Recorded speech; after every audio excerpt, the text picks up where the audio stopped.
Sebagai Presiden Republik Rakyat Tiongkok, Xi Jinping memegang kendali atas negara dengan populasi terbesar dan ekonomi terbesar kedua di dunia.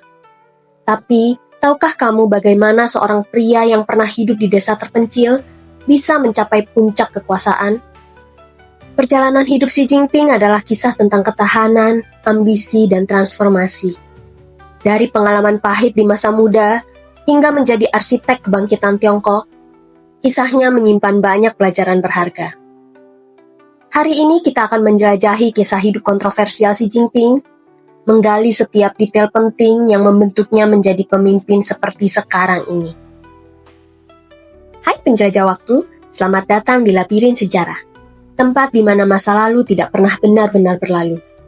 Bersiaplah untuk menyusuri lorong-lorong waktu dan menemukan cerita-cerita yang tersembunyi di balik tirai sejarah. Xi Jinping lahir pada 15 Juni 1953 di Beijing. Ia adalah putra dari Xi Chongsun, seorang tokoh revolusioner terkemuka dan pejabat tinggi Partai Komunis Tiongkok atau PKT.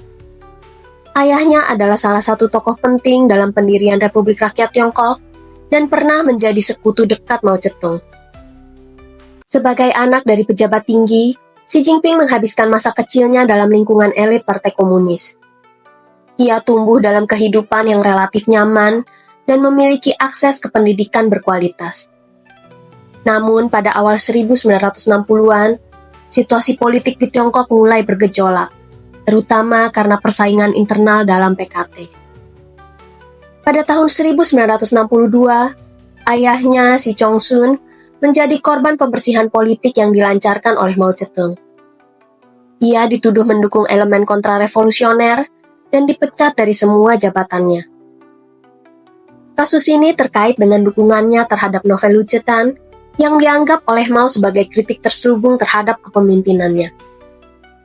Novel Lu Zetian menceritakan kisah seorang pemimpin revolusioner yang populer di wilayah Shanxi, tempat Xi Chongsun pernah bekerja.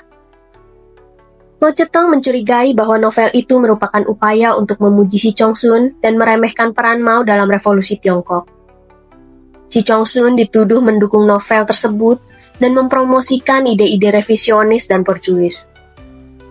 Ia dipecat dari semua jabatannya dan diselidiki oleh Komisi Disiplin Partai. Setelah dipecat, Xi Chongsun ditahan dan diinterogasi selama bertahun-tahun. Ia kemudian diasingkan ke sebuah pabrik di Luoyang, tempat ia bekerja sebagai buruh biasa. Kasus Xi Chongsun memiliki dampak yang menghancurkan pada keluarganya. Istrinya, Qi Xin, juga dipecat dari pekerjaannya dan mengalami kesulitan. Pada tahun 1966, Mao Zedong melancarkan revolusi kebudayaan, sebuah kampanye besar untuk menyingkirkan unsur-unsur borjuis dan kontrarevolusioner di dalam partai dan masyarakat. Dalam periode ini, para intelektual, pejabat tinggi, dan keluarganya menjadi target utama penganiayaan. Sebagai putra seorang pejabat yang telah jatuh, Xi Jinping menjadi sasaran cemoohan dan penghinaan.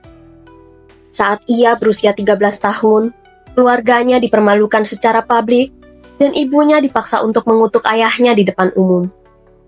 Yang lebih tragis, salah satu kakak perempuannya, Xi Heping, diduga menghilangkan nyawanya sendiri akibat tekanan berat selama revolusi kebudayaan. Tahun 1969, pada usia 15 tahun, Xi Jinping dikirim ke pedesaan di Liangjiahe, Provinsi Shanxi sebagai bagian dari program pengiriman pemuda kota ke desa-desa terpencil.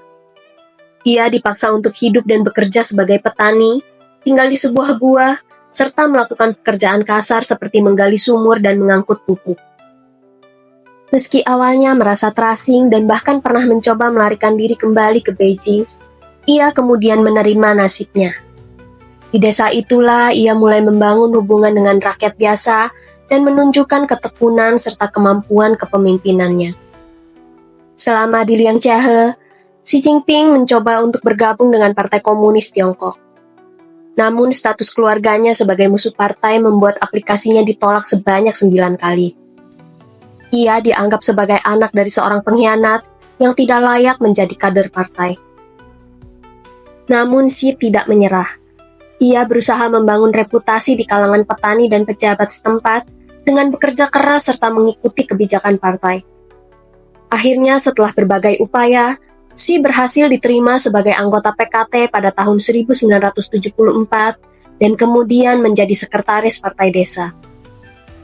Ia bekerja keras untuk meningkatkan kondisi kehidupan di desa, membangun infrastruktur, dan memajukan pertanian. Ia menginisiasi pembangunan bendungan untuk irigasi, memperbaiki jalan untuk aksesibilitas yang lebih baik, menggali sumur untuk penyediaan air bersih, membangun penggilingan gandum untuk efisiensi produksi pangan, serta membangun toilet umum untuk sanitasi yang lebih baik. Selain itu, ia juga mencoba memperkenalkan pembangkit biogas sederhana sebagai sumber energi alternatif dan fokus pada peningkatan pendidikan serta kegiatan budaya di desa, menunjukkan komitmennya untuk kemajuan Liang Jiahe meskipun dengan sumber daya yang terbatas. Pengalaman di Liang Jiahe adalah bagian penting dari pembentukan karakter dan pandangan hidup Xi Jinping.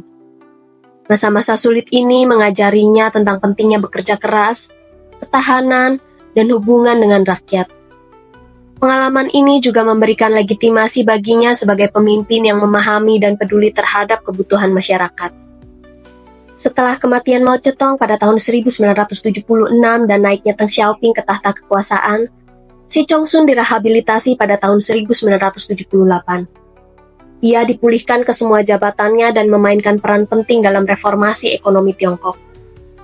Kasus revolusi kebudayaan memiliki dampak yang mendalam pada kehidupan Xi Jinping, yang menyaksikan secara langsung bagaimana kekuasaan dapat disalahgunakan dan bagaimana ideologi dapat digunakan untuk menindas orang. Pengalaman ini mungkin telah membentuk pandangan Xi Jinping tentang kekuasaan, stabilitas, dan pentingnya kesetiaan kepada partai. Meskipun ayahnya direhabilitasi dan kembali ke pemerintahan, pengalaman masa kecilnya selama masa-masa sulit ini kemungkinan besar mempengaruhi perjalanannya menuju puncak kekuasaan.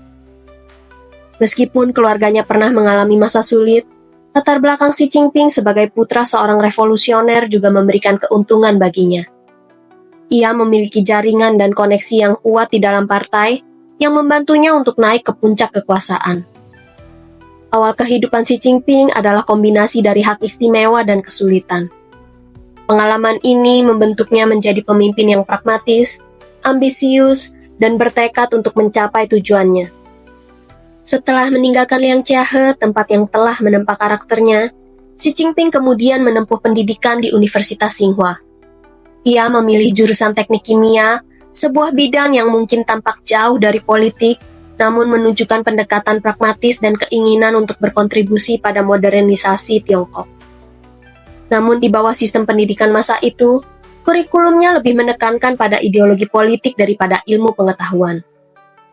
Setelah menyelesaikan studinya, alih-alih langsung mengejar karirnya di bidang teknik, Xi Jinping justru memilih jalur pengabdian sebagai kader partai.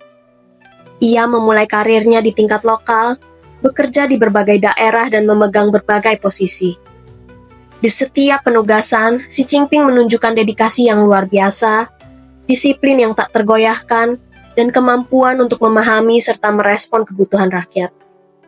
Ia dikenal karena gaya kepemimpinannya yang sederhana dan mudah didekati, sering berinteraksi langsung dengan warga, mendengarkan keluhan mereka, dan mencari solusi untuk masalah yang mereka hadapi. Karir politik Xi Jinping melesat naik berkat reputasinya sebagai pekerja keras, jujur, dan peduli terhadap rakyat. Ia membangun jaringan yang luas dan mendapatkan kepercayaan dari para pemimpin partai. Kemampuannya untuk menavigasi kompleksitas birokrasi dan membangun konsensus juga memainkan peran penting dalam kesuksesannya. Dengan kombinasi kualitas-kualitas ini, Xi Jinping dengan cepat naik pangkat, membuktikan dirinya sebagai salah satu kader partai yang paling menjanjikan di generasinya. Awalnya Xi Jinping bekerja sebagai sekretaris Geng Piao, seorang tokoh penting di Komisi Militer Pusat. Posisi ini memberinya kesempatan untuk belajar dari tokoh senior dan mendapatkan wawasan tentang urusan militer dan keamanan nasional. Xi Jinping kemudian ditugaskan ke Kabupaten Chengting di Provinsi Hebei. Sebagai wakil sekretaris partai, ia fokus pada pengembangan ekonomi lokal, menarik investasi, dan meningkatkan kesejahteraan masyarakat. Karirnya terus menanjak, dan ia kemudian menjabat sebagai wali kota Xiamen, sebuah kota pelabuhan penting di Provinsi Fujian. Di sini ia berfokus pada reformasi ekonomi, perdagangan internasional, dan pengembangan infrastruktur. Xi Jinping kemudian dipindahkan ke prefektur Ningde, sebuah daerah yang relatif terbelakang di Fujian. Ia berupaya keras untuk memerangi kemiskinan, meningkatkan pendidikan, dan mempromosikan pembangunan berkelanjutan. Setelah melalui berbagai posisi penting, Xi Jinping akhirnya menjadi sekretaris Partai Provinsi Fujian, sebuah posisi tertinggi di provinsi tersebut. Ia melanjutkan kebijakan reformasi ekonomi dan membuka diri terhadap investasi asing, menjadikan Fujian sebagai salah satu provinsi yang paling dinamis di Tiongkok. Sebelum dipromosikan ke tingkat nasional, Xi Jinping menjabat sebagai gubernur Provinsi Zhejiang dan terus mendorong pertumbuhan ekonomi yang berkelanjutan, berfokus pada inovasi teknologi dan meningkatkan kualitas hidup masyarakat.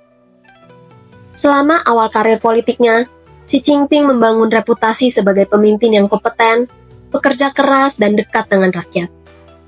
Ia menunjukkan kemampuan untuk mengelola ekonomi, mengatasi tantangan sosial, dan membangun konsensus. Pengalaman-pengalaman ini memberinya landasan yang kuat untuk melangkah ke panggung politik nasional dan akhirnya meraih posisi puncak kekuasaan.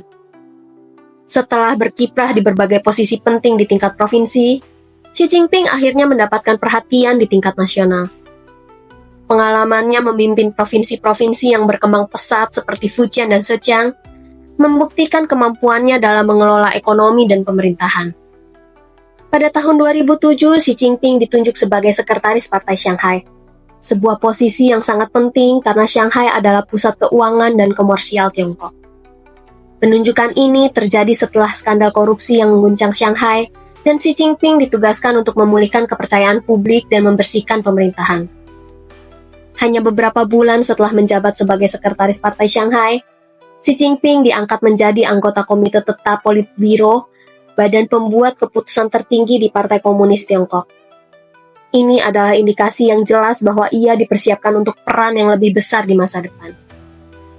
Pada tahun 2008, Xi Jinping terpilih sebagai Wakil Presiden Republik Rakyat Tiongkok. Posisi ini memberinya kesempatan untuk terlibat dalam urusan negara yang lebih luas dan membangun jaringan dengan para pemimpin internasional. Puncak karir politik Xi Jinping terjadi pada November 2012 ketika ia terpilih sebagai Sekretaris Jenderal Partai Komunis Tiongkok menggantikan Hu Jintao.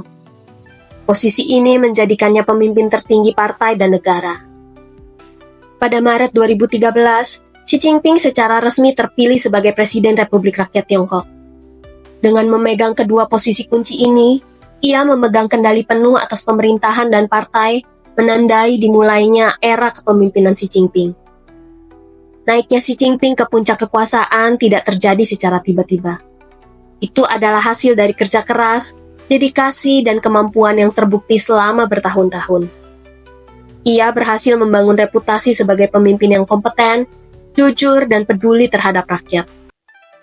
Dukungan dari berbagai faksi di dalam partai juga memainkan peran penting dalam kesuksesannya.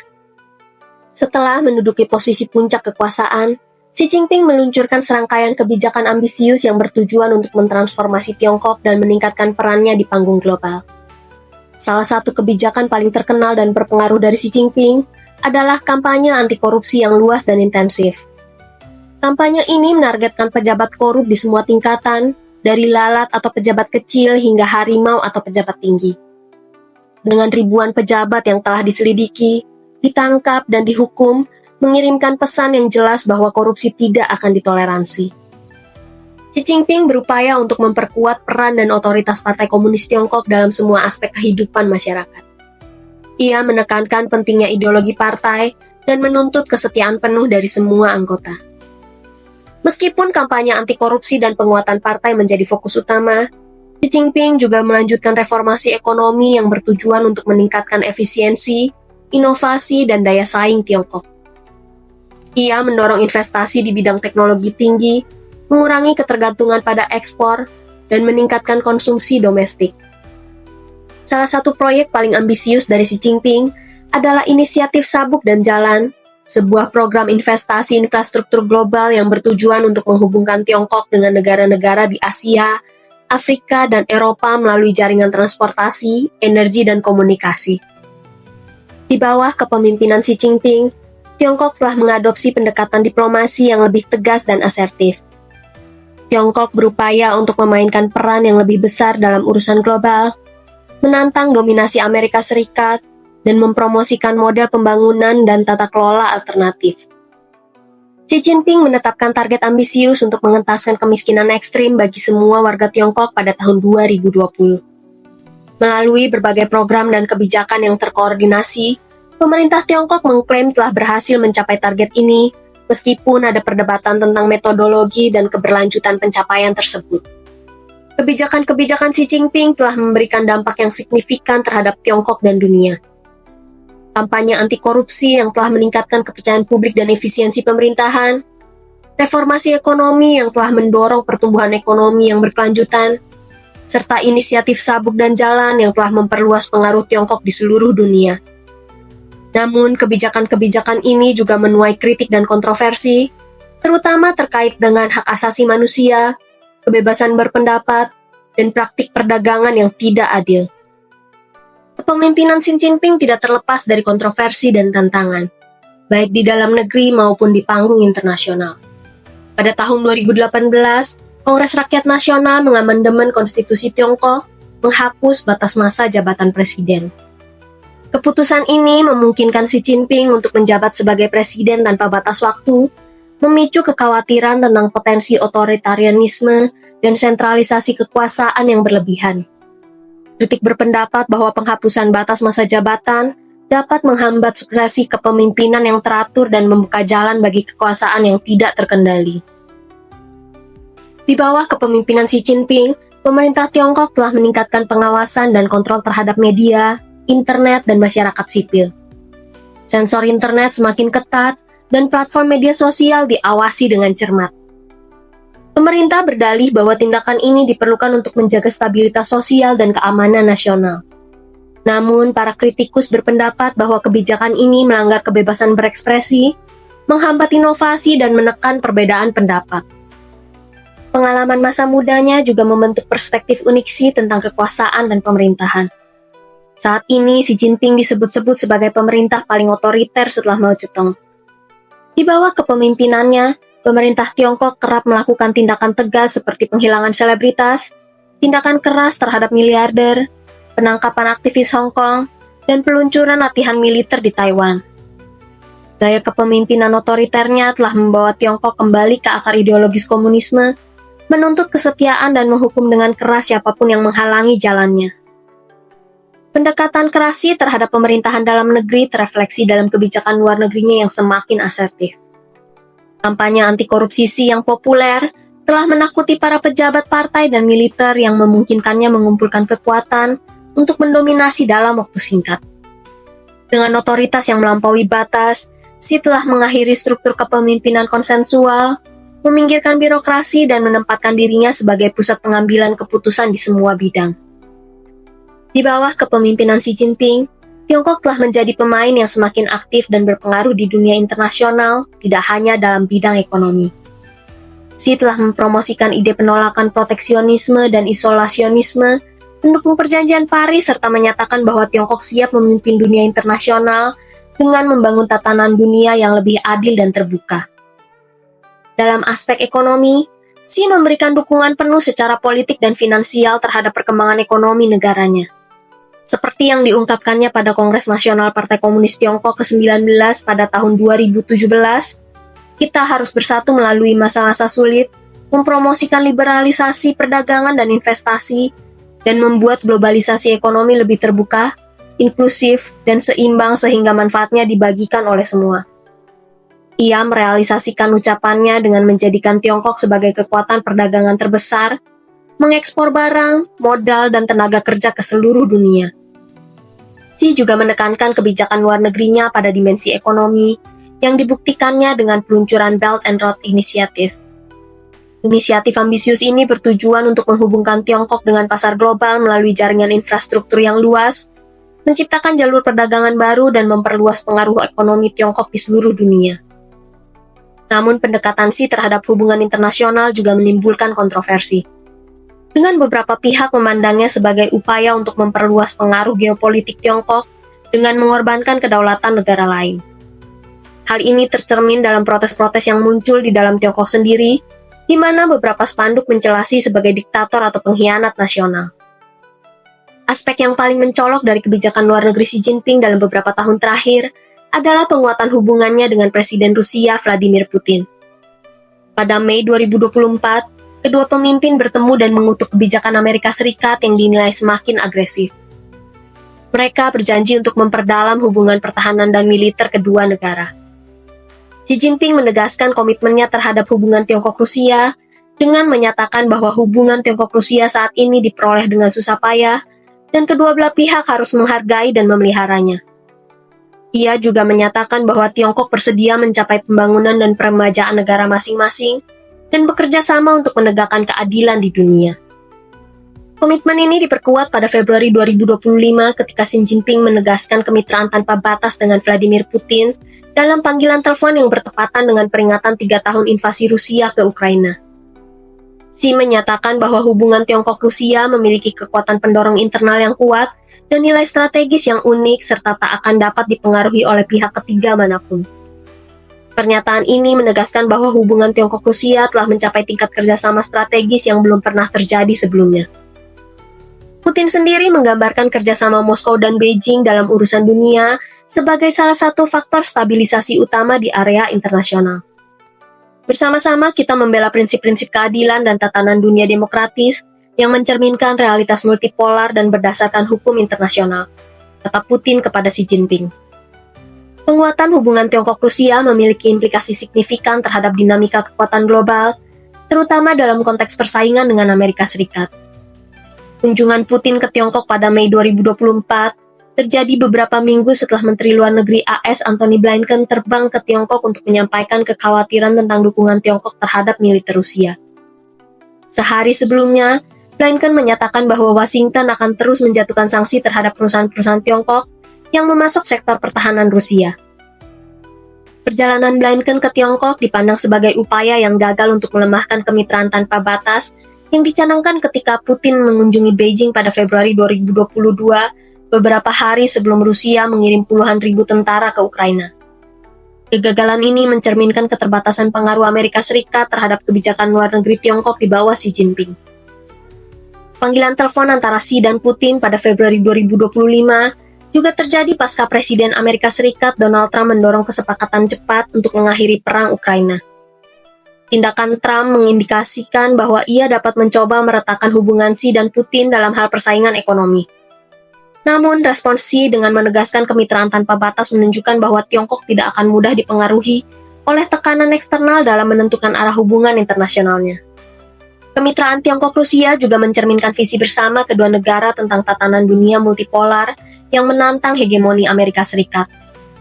Kedua negara telah bekerja sama untuk mempromosikan alternatif terhadap sistem internasional yang didominasi Barat dengan menekankan prinsip-prinsip kedaulatan negara dan non-intervensi.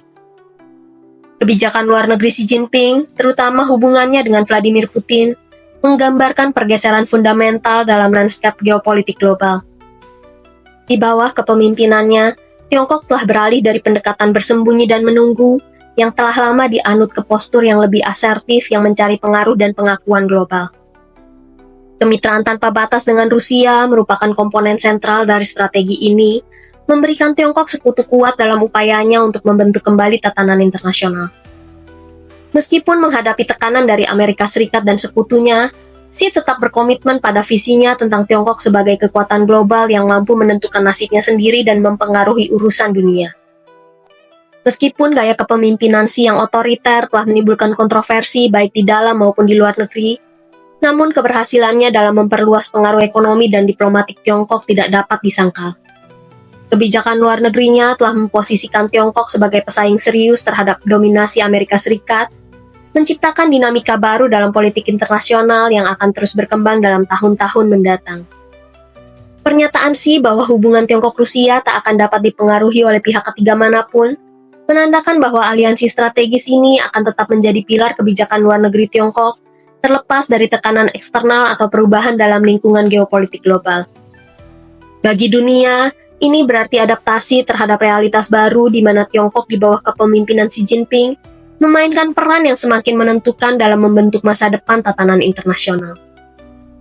Lalu bagaimana sejarah akan mengenang Xi Jinping? Akankah ia dikenang sebagai pemimpin visioner yang membawa Tiongkok menuju kejayaan, atau sebagai sosok kontroversial yang membatasi kebebasan dan memicu ketegangan internasional? Jawabannya mungkin akan sangat bergantung pada bagaimana Tiongkok mengatasi berbagai tantangan di masa depan, dan bagaimana dunia merespons kebangkitan negara tersebut. Perjalanan hidup Xi Jinping bukan sekedar kisah seorang yang bangkit dari keterpurukan, tetapi juga cerminan bagaimana kekuasaan, ideologi, dan sejarah bertemu dalam satu titik. Dari masa kecil yang penuh ujian, hingga menjadi pemimpin yang berpengaruh di dunia, kisahnya menunjukkan bahwa sejarah bukan hanya tentang kejayaan, tetapi juga tentang strategi, kompromi, dan kekuatan bertahan. Dunia terus berubah, dan kepemimpinan Xi Jinping akan terus menjadi perdebatan. Apakah ia akan dikenang sebagai pemimpin visioner, atau simbol kontrol yang ketat, sejarah yang akan menilai. Sampai di ujung labirin kali ini. Tapi jangan khawatir, masih banyak lorong waktu yang menunggu untuk kita jelajahi bersama. Sampai jumpa di petualangan berikutnya penjelajah waktu.